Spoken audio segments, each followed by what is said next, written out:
सूत जी से हजारों की संख्या में ऋषि मुनि गण मिलने पहुंचे। वहां पहुंचकर सभी मुनियों ने सूत जी को नमन किया और पूछा, हे परमपिता, कलयुग के समय में ईश्वर की भक्ति के लिए मनुष्यों को क्या करना होगा?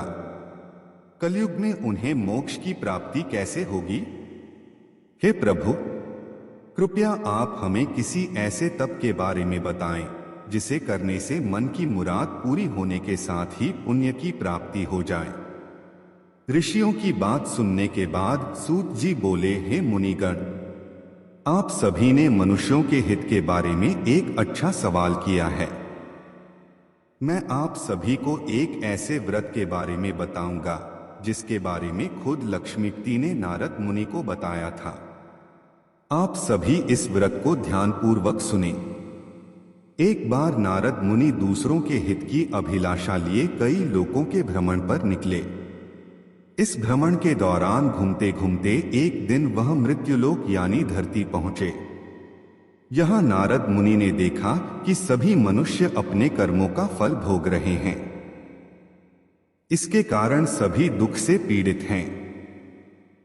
यह देख उनके मन में एक सवाल आया कि ऐसा कौन सा उपाय निकाला जाए जिसका पालन करने से मनुष्यों के दुखों का अंत किया जा सके। अपने इस सवाल को लेकर नारद मुनि विष्णु लोक पहुंच गए।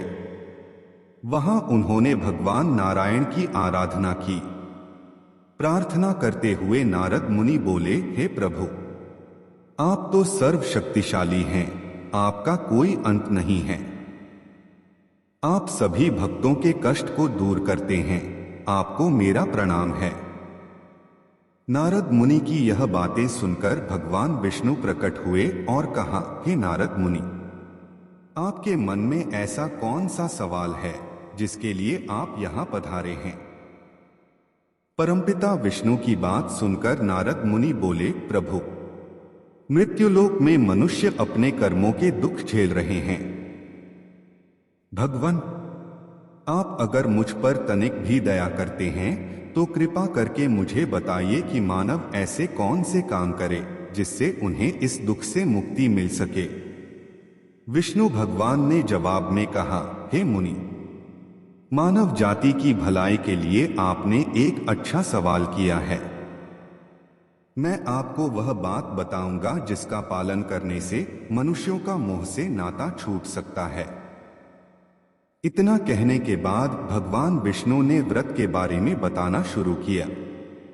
उन्होंने कहा, स्वर्ग और मृत्यु दोनों लोकों में एक ऐसा व्रत है जिसे करने से पुण्य की प्राप्ति हो सकती है। उस व्रत का नाम है श्री सत्यनारायण भगवान की पूजा। इस व्रत को पूरे विधि विधान से जो भी करेगा उसे सुख और मोक्ष की प्राप्ति होगी। विष्णु भगवान से इस व्रत के बारे में सुनते ही नारद मुनि ने फिर पूछा, हे ईश्वर, इस व्रत को करने से कौन सा फल मिलेगा और इसे करने की विधि क्या है? इस व्रत को सबसे पहले किसके द्वारा किया गया था और इस व्रत को किस दिन करना शुभ होगा? प्रभु, आप इन सभी सवालों के जवाब दें। नारद के सवालों का जवाब देते हुए भगवान विष्णु कहते हैं, दुखों को दूर करने वाले इस व्रत को करना बहुत आसान है। इसको करने के लिए मनुष्यों को पूरी भक्ति से शाम के समय ब्राह्मणों के साथ श्री सत्यनारायण भगवान की पूजा करनी होगी। इसके लिए सबसे पहले भोग तैयार होगा। भोग के लिए दूध, केला, घी और गेहूं के आटे को 1/4 भाग में लेना होगा। गेहूं नहीं है तो उसकी जगह साठी के आटे का उपयोग किया जा सकता है। फिर शक्कर और गुड़ सहित सभी खाने योग्य पदार्थों को मिलाकर भगवान को भोग लगाना होगा। व्रत रखने वाले को भजन कीर्तन का आयोजन करना होगा। भक्ति में लीन होकर भगवान सत्यनारायण की अर्चना करनी होगी। इसके बाद व्रत रखने वाले को ब्राह्मणों और सभी परिजनों को भोजन कराना चाहिए। इसके बाद व्रत रखने वाला खुद भोजन करेगा। इस तरह पूरी विधि के साथ सत्यनारायण भगवान की पूजा करने से मनुष्यों की हर इच्छा पूरी हो सकती है। साथ ही यह कलयुग में मोक्ष प्राप्त करने का एकमात्र सरल उपाय है। इस तरह श्री सत्यनारायण कथा का पहला अध्याय पूरा होता है।